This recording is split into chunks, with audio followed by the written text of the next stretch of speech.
Hello, everybody at Comic-Con at Home. It's Brian Haberlin here. I have been doing comics for a very long time. I also have digitalarttutorials.com. There's plenty of free tutorials there, so if you want to check out stuff, if this panel gets you interested, there's a ton of learning materials there for free and things you can practice inking and drawing and all that kind of stuff. So go ahead and head over to digitalarttutorials.com after the panel if you want more. There you go. I've been doing comics for a long time. I co-created Witchblade. I've created dozens of comics. I guess not dozens, but probably over a dozen different titles. Worked on all the majors. Did run on Spawn, where I was editor-in-chief also, as well as drawing and inking. The Marked was one of my books. This is one of my covers. Another one of my Marked covers. And my newest one that comes out in October, Hellcop from Image Comics. You gotta check that out if you like my work. It's one that I did once upon a time when I had Avalon Comics in the 90s, and now coming back in a big, big way. So this is about cutting edge comic techniques. So I'm going to show you a bunch of stuff, and we're going to start right here in Photoshop with Photoshop 2021 because it has a couple pretty interesting new features. It has some AI stuff going on, okay? So we're going to start with, this is a cover from, again, one of my creations, Aria, co-creations. And this is wonderful pencil work by Jay Anacleto. But I'm going to show you how with the neural features these are the new AI enhanced filters that are in Photoshop. What you can kind of do, and you're gonna, some of the stuff is going to be more useful, some less useful. This technique I'm going to show you right now requires a comic image or illustration or a photograph that has tones, so it can't just be a pure black and white image. This works because it has shading in it, and once you have a full colored image in a comic, you can probably pull this stuff off as well. So let's get to it. So let's go filter, neural filters. And you see it automatically recognize the face. There's a lot of stuff that deals with that. They have a skin smoothing thing. Some of these things, again, are much more set for photographs, right? I mean, that's actually what Photoshop was designed for in the first place. They have this other one, Style Transfer, which does these kind of strange color, variant stuff, which I find kind of, there you go. Is that useful? Probably not, let's go back. But if you go down over here, so we have the featured filters, and they're adding, this is all kind of a work in progress right now. Down here, beta filters, okay? So you have to make sure you click here or you won't see what I'm working with. And in here, they have Smart Portrait, which is just, hilarious. You can also do, I'll show you the other version of this anyway.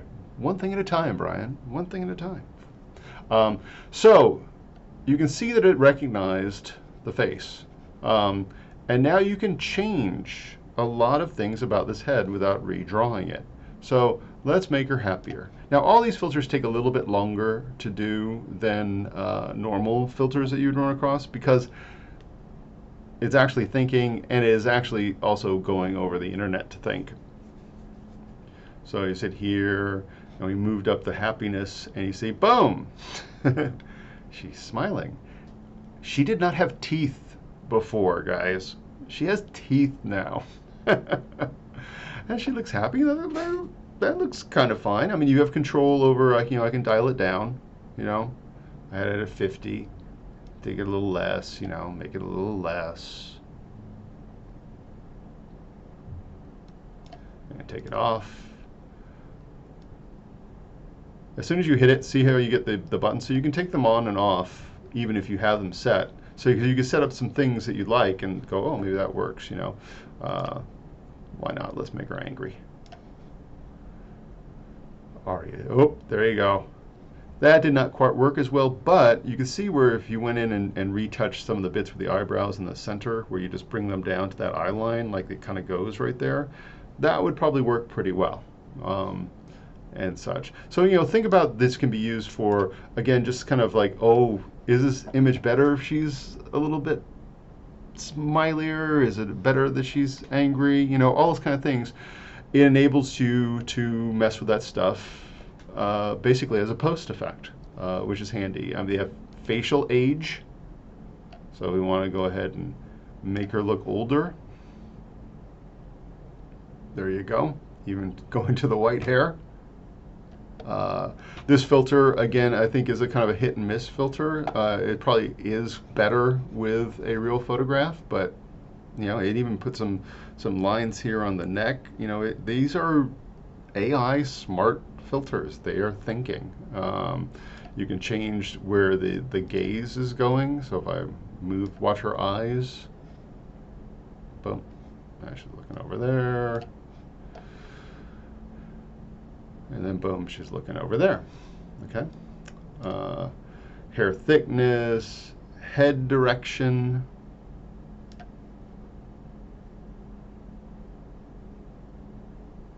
Is that better? You know, again, what I'm just saying is it gives you those options, you know, and does a pretty good job of it. Turn it that way.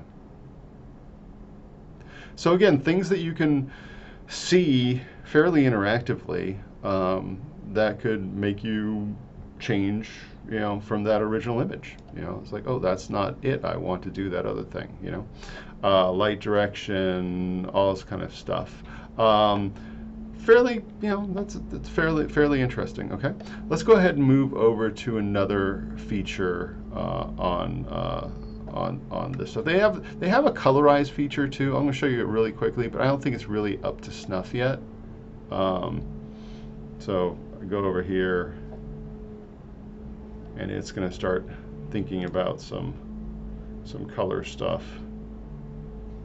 You know, it's taking a little while. Bring it down. And okay. Yeah, and it really, again, it wants more of a photo. So again, just take that as a grain of salt, but you saw some of the other stuff. If you wanted to still mess with some of these, the other way in Photoshop that you can mess with it, the head stuff like we were just doing as well, is with the Liquify tool. So if I take the Liquify tool, you'll see there's face-aware Liquify. So this is kind of in the same sort of group, you know, but what's kind of interesting about this, you have more control of all the individual features on the face.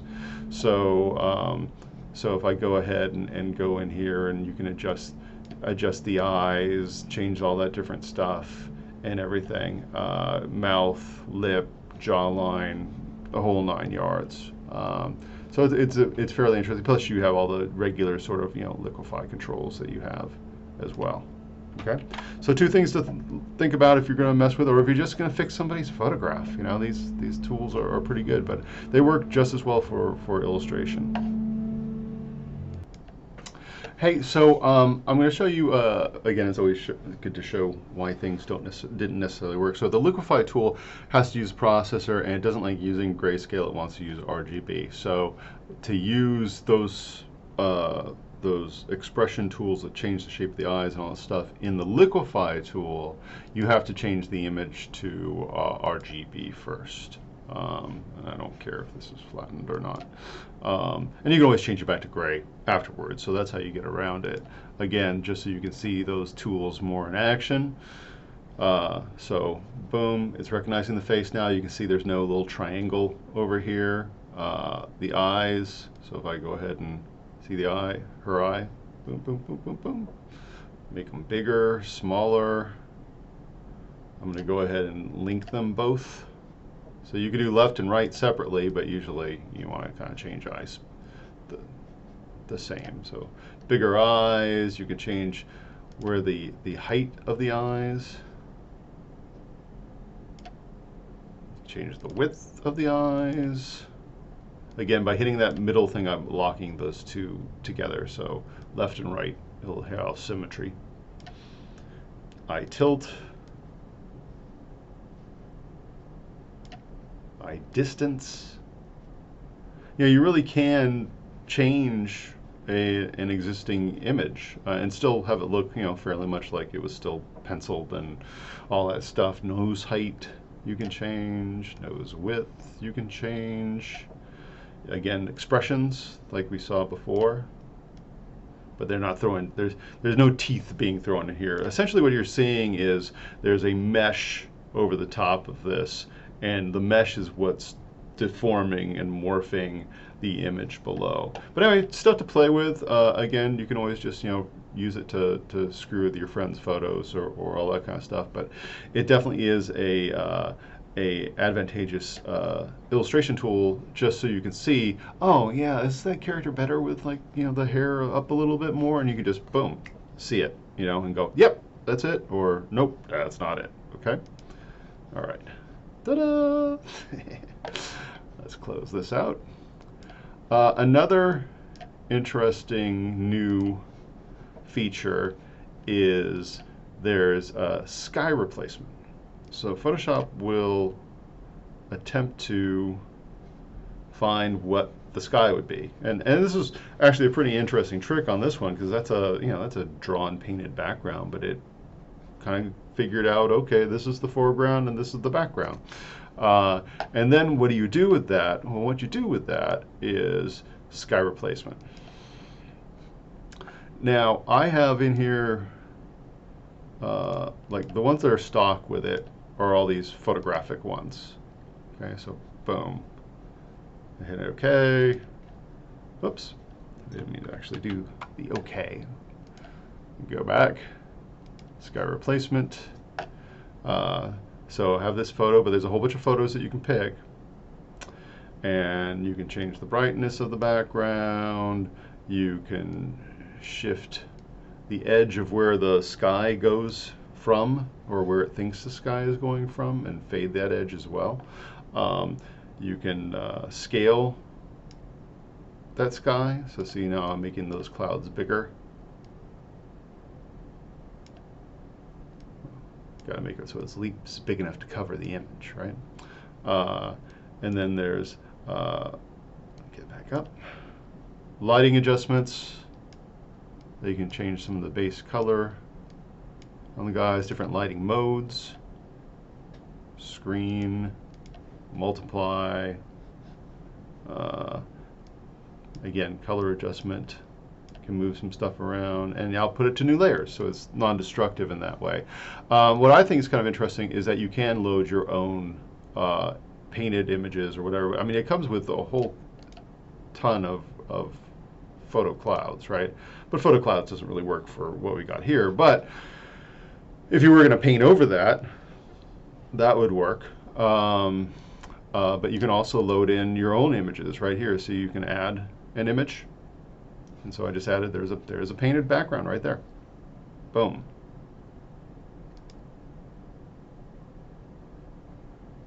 So a nice change. You can see it's all masked out. It's all on a layer, so you know, can use it or not use it and tweak it to however you want to tweak it. Okay, so that's sky replacement. Again, that's a new feature in 2021. The other thing that I like a lot in this one, let's go ahead and make a new image. I'm just going to make it 500 by 500. Hit OK. I'm going to grab my inking tool, and that's good. Making seamless patterns has always been a bit of a pain. There's techniques for doing it, copying top and bottom, blah, blah, blah. And they work, right? This has now been made automatic. So you go into View, go down to Pattern Preview, hit OK. So it's going to make that a smart object for me. And everything's white, so that pattern's perfect. No, you can really start designing your own hatching thing. See how I can go right outside and it's just making everything seamless. Zoom back out. You can see how that texture works. Again, I can start adding to it. I can, if I want to start really making like some sort of seamless crosshatch thing, it just makes it so much easier to deal with, and then, of course, if I wanted to do something that's like just a straight on thing, which can be handy for if you were going to make some tube brushes in clip paint. You can set up your things there, and you can also go ahead and copy and paste an image in here as well. So if I go ahead and let's open whatever, let's see what I got here. I'll do part of a spawn. How about that? So I'm copying it, I'm pasting it in. It's just going to be a weird little piece of it because, oops, actually I didn't have the whole thing. So Control Shift, Control C, Control V, and there. You can take the images, you can scale the images, you can make them smaller, make them bigger, all kinds of, there's kind of a nice little weird patterny texture right there. But yeah, you can do all kinds of stuff. So this is great. This is View, Pattern Preview. And then all you need to do is once you have the pattern you like, then you would just do, edit and define pattern just like the old school way. Okay, but this allows you to really kind of interactively help create those patterns and stuff. So it's a great tool in 2021. Okay, here's another fun technique. This is what I refer to as a hybrid technique. So it's digital and analog. And by marrying those two things together, you get the best of both worlds. Because when you're working with a purely digital image, it's really, especially someone who's new at this stuff, it's really hard to get a nice kind of realistic texture or believable texture or not overdone texture. By doing your textures in the real world, you can really get happy accidents, all kinds of extra little details that would be very difficult for you to pull off from scratch as a purely digital piece. So I have this piece. This is not my art. This is a victim from the internet. Didn't want to take credit for something that I didn't do. So what we're going to do essentially is take this image. We're going to print it out on like any printer you want. It could be a laser printer, it could be an inkjet printer. I think inkjet printer is probably better. You probably have more access to those anyway. But it can be a cheapo, whatever. And then we're going to throw some paint on it, actual paint on it, and then bring it back in. Okay. So let's go through the steps first. So we have the layer here. I suggest, though, by the nature of this process, things don't have to be spot on to the millimeter kind of thing. But I suggest throwing on some registration marks, so it does make it easier for you to realign it, because you're putting water media essentially on a paper, so you can get some warpage and stuff. But again, warpage is part of what you kind of want. You want a little bit of that stuff. So great, we have registration marks, and I just made some crosses and just put them here, boom, boom, boom, boom, in the corners, and then what I did was made a blue line. So essentially what I did was Control A, I'm copying a flattened image, Control Shift C or Command C, and then hue and saturation, colorize, bring it over to your blues. You don't want something that's going to get in the way, really, because what you're doing is you just want to have this come out to a point where you can reference it and then be loose with your painting and stuff. So you don't want blacks. So what you want to do is bring this up. And I'd bring up the saturation a bit. I like it right around here, but it's up to you. Some people like working over the warms as opposed to the cools. So whatever kind of floats your boat here. The idea is you just don't want this to compete with the line art when you bring it back in. Okay? Okay. So essentially this is what I printed out, okay? And then I started to paint with gouache white gouache and a little black, and that's it. So a little black watercolor, little white gouache. White gouache is great because it's very opaque. Okay. Hey, I just wanted to, as I thought about it, this is a great traveling pad. I have this set. They're highly pigmented. It's pretty darn cheap. If you're gonna do little like on the road watercolor stuff, I can't recommend anything more than these sets. They all slide out. It's very small and compact when you're traveling with it. And again, to me, the crucial, wonderful thing about these is they are so heavily pigmented. If 20 years ago, if I had to get a watercolor set that matched this in pigment, it had to be a Winsor Newton pans, and they're like 100 times more expensive than this. So watercolor artsy, you could just do a search for it. I highly recommend it. Anyway, back here. So all I did was take a photo. I didn't scan this image. I just took a photo with my phone and brought it into Photoshop from there. You'll see, it's all loose, but you see all that wonderful little, texture you get. If your printer can take a little heavier stock, like a 2-ply Bristol or something like that, I highly recommend that because you can do a little bit more than if you just printed this out on bond paper. But most inkjet printers can take something with a little thickness. I mean, you have to go to the professional ones to get full boards and stuff going through, but most regular ones will take some sort of quote-unquote cover stock, which is really kind of all you need. So great, I got this, and then I bring it into Photoshop. And here it is. So I've already kind of aligned it. You'll see that my aligning is not perfect if we just look at the, let's go ahead and I'll bring this down under here and get rid of boom, boom. You'll see, the X is there, the X is there. It's all kind of approximate, but again, that's part of the bonus factor of having the analog equivalent. So, great, Brian, you made a mess. Well, it's only a mess because we haven't put holding line back on top of it. So I've copied the line art, thrown it here, and there it is.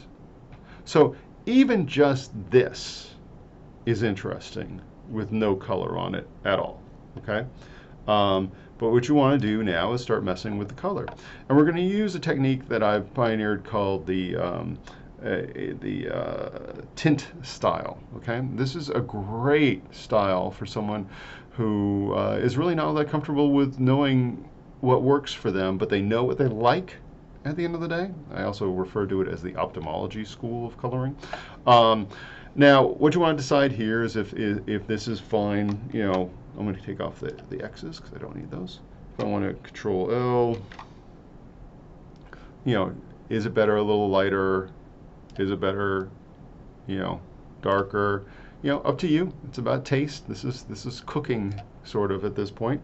I said, okay, let's start with throwing down some color. So Control U, colorize. Now, if I don't hit colorize and I just start messing with saturation and hue, nothing really going to happen on a black and white image. I mean, I got lightness will work, that's for sure. So you want colorize, and what colorize will do is basically tint the whole thing with whatever color, whatever hue you set up here, and whatever saturation you want too. Okay, and you can make it so it's more darker, less dark. Now, if we want to change the color of the highlights in this technique, it's important to have them not be pure white, because when I do the next step, it requires there to be a little bit of shading there, not pure white. Let's go ahead and go with something like, I'm going to go with like this. And hit OK. Again, that probably works, but I want to get some colors in my shadow conditions here. So the next step is Image, Adjust, Replace Color. So I go over here to Replace Color. I'm going to hit more of my shadow condition. And you'll see now I have a representation of what it's selected. And there's a fuzziness here. So see, if I bring the fuzziness down, it goes closer to, you know, the bits that I selected. And then you have your hue, and you can start changing that around. I'm going for a shadow condition here, so I don't want it to be too saturated, but I want to change the color. So I'm going to go with, you know, I've got the warms, so I'm going to go a little bit more with some cools here. You know, let's go ahead and spread out that that fuzziness a little bit more.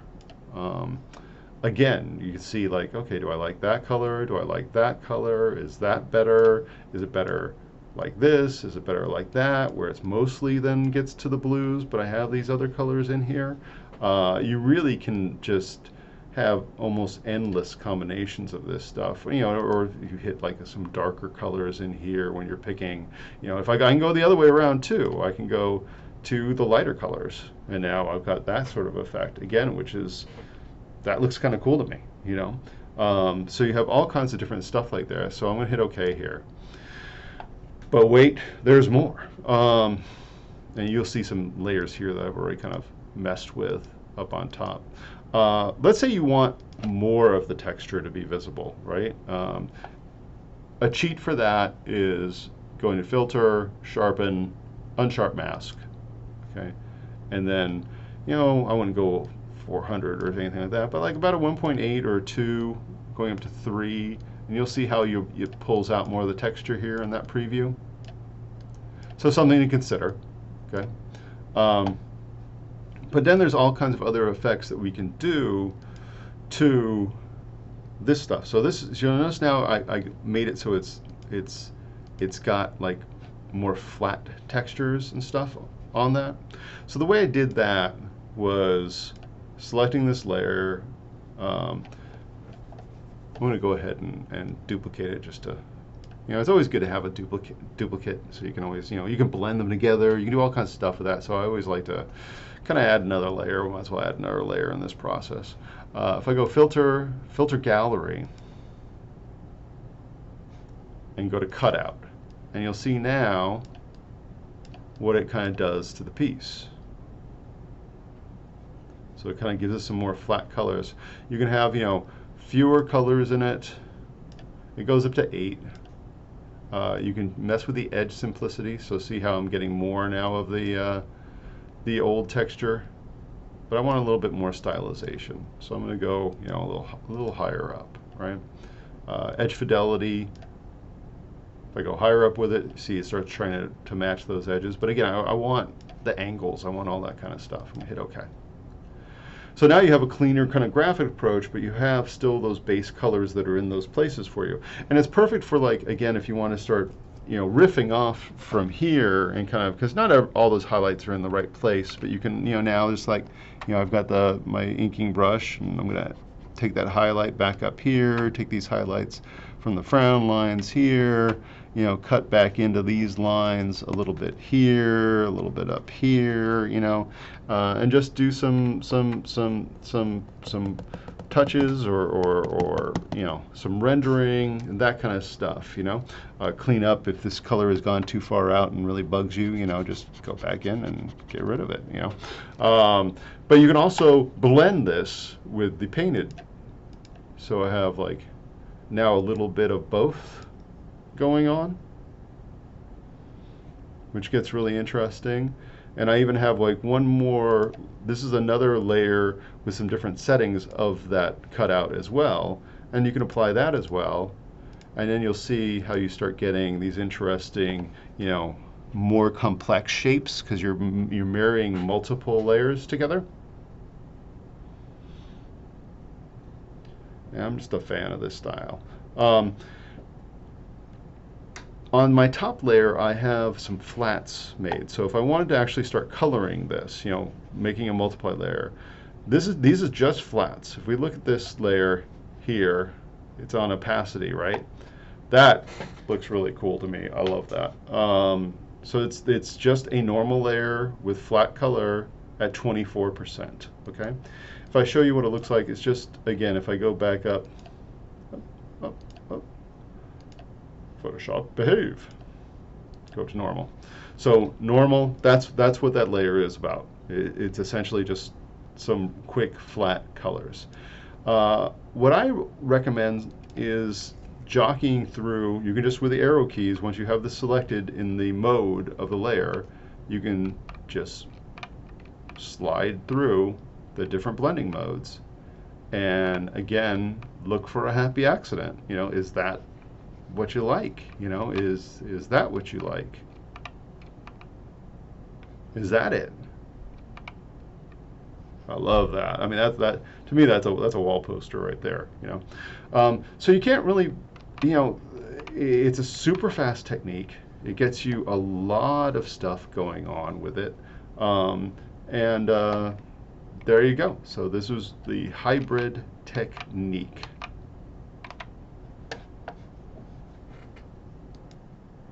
Hi, Brian Haberlin here from Digital Art Tutorials, and I just thought I'd share a quick tip, because sometimes it's quite advantageous to be able to pull palettes from existing photographs, piece of art, you name it.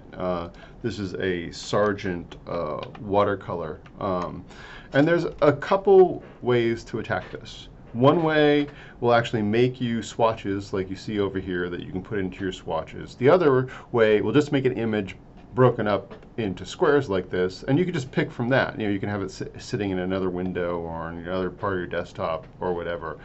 I kind of prefer that one because I keep my swatches this way. I don't even, to tell you the truth, I really don't use my swatches very often. What my swatches exist for is that these are the same swatches essentially I've used since 1993. And I can switch machines, I can go to different monitors, and I'll know by looking at these swatches if that computer is a warmer monitor, a cooler monitor, a brighter monitor, a darker monitor. So these are kind of like my anchors, you know, at the end of the day. So I'm not really into switching them up, but I'll show you guys how to do that, and it's very easy to load and reset your swatches. So first way, the way to make actual swatches is you go into the mode, you go to index color. So index color is an old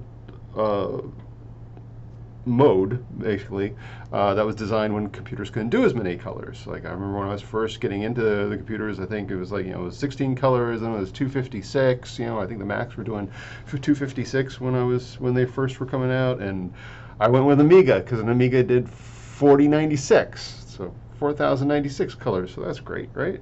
So anyway, you can break this down into how many squares you want. If you go too high, the square is going to be tiny, but you're going to get more colors. But 44 is good. Notice the settings that I have here, none and none. These seem to work pretty darn well. I'm going to hit OK. So you can see it's already sort of posterized the image, right? And now you're going to say, well, how do I get the swatches? Well, you go back into mode again, and there's this down here at the bottom, color table. You have a color table for this, and it's broken down into those 44 swatches, and you can drag things and rearrange things, and then you can name them and save them. And so you could have a whole bunch of these. You could have your, you know, your Sargent one, you could have your, you know, Phil Hale one, you could have, you know, your Desert Sky one, you know, all that kind of stuff. So that's how you do it to make actual swatches that you would then load over here in your swatches. The other way, the super quick way, is going in a filter, and you're going to go and mosaic. And you see right there, it's already making it all, breaking it up into squares. I have it set to 27. You know, you can go bigger squares, fewer colors, smaller scale, smaller ones, more colors. You know, so whatever you feel comfortable with, and hit OK. And there you go. You just eyedrop, you know, any color you want from that and work on it, and just put it, you know, again, take it and put it where you want to, you know, or set it somewhere that you can just pick from it, just like you would pick from swatches anyway. And again, you can just save all these images too, and just have a whole bunch of palettes that you use for this. So there you go. I hope that was helpful. I know a lot of people have been asking me that question before, and it's super easy and super quick. Thanks, guys. A bunch of free stuff on my digitalarttutorials.com. Check it out. And traditionalarttutorials.com. We got some really cool reference head sculpts. Okay, if we're talking about cutting-edge, strange, bizarre software, I cannot go anywhere without saying Studio Artist 5. and there is a trial you can download for free and check it out. This is some bizarre AI-enabled painting stuff. Why I am showing it is because it can produce some interesting textures that then you could apply to your own painted work, or as a basis to paint on top of as well. I think a lot of people are using it for that these days. You'll see I have an image up here. The canvas is matching that image. And down here we have all their different, and there's a ton. I mean, I've probably touched on 20% of all these different things and varieties of stuff. But in basic dummy mode, you want to load in your image. It's going to load in, but it's going to be back there. It's going to be kind of hidden at the end of the day, right? Your painting will reveal it. You can have the program auto paint it, or you can actually do the paint strokes yourself, or a mixture of both.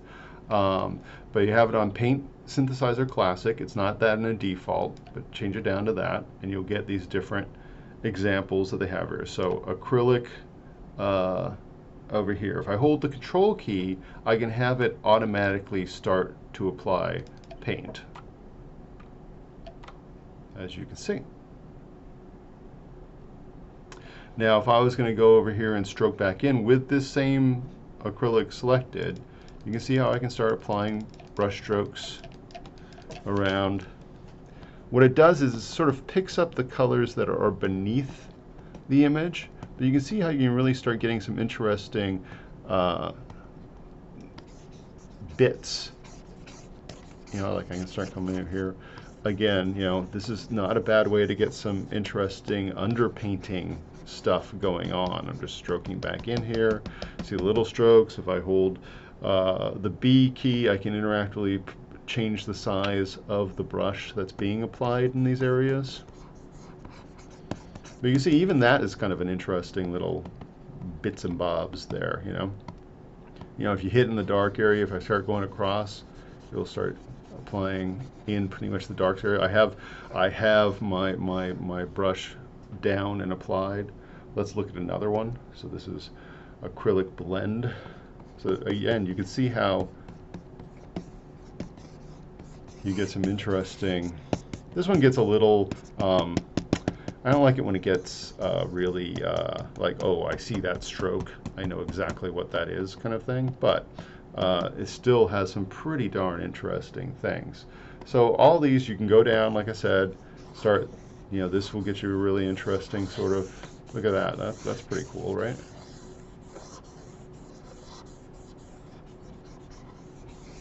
I'm just moving it around, kind of thing. And there's just a ton of these different things, and ones that are just like, they go just like, what the heck is that? You know, so like, see, we got impressionistic here. Again, kind of cool, you know. If I hold, again, the control key, double click on it, and it will start applying that to the whole image, or should, hang on. There we go. And if I hold if I say like, oh, that's what I like, if I hit in the image with the control key, still place, it will stop. Okay. So again, what I'm saying is not just like, oh, you know, cheating and throwing it. It's like taking this stuff and using bits of it. You know, using, you know, you take the good and the bad. You know, here we have ink croquill.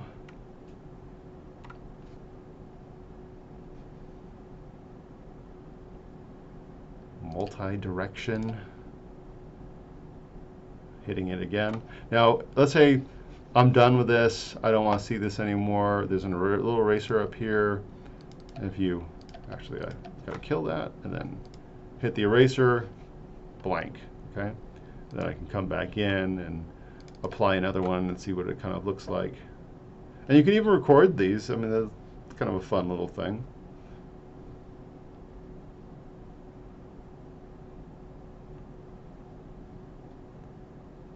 So this is Studio Artist 5. Again, if you're talking about doing weird stuff, you can sit here and explore in here for days. But you might be able to come up with some pretty cool things. I mean, even that's kind of It's kind of cool, right? Talk about you want to make some fast wall art for your office or home. So there you go, Studio Artist 5. Again, something off the beaten track that you probably never heard of before, but is definitely worth playing around with the free samples. Hey, so that's going to be it for me, at least for right now, in this virtual at-home panel. If you like what you've seen, these are the places where you can check out my new work or get a hold of me or all that kind of stuff. All right. Thanks. Thanks for attending the panel, and art to you all.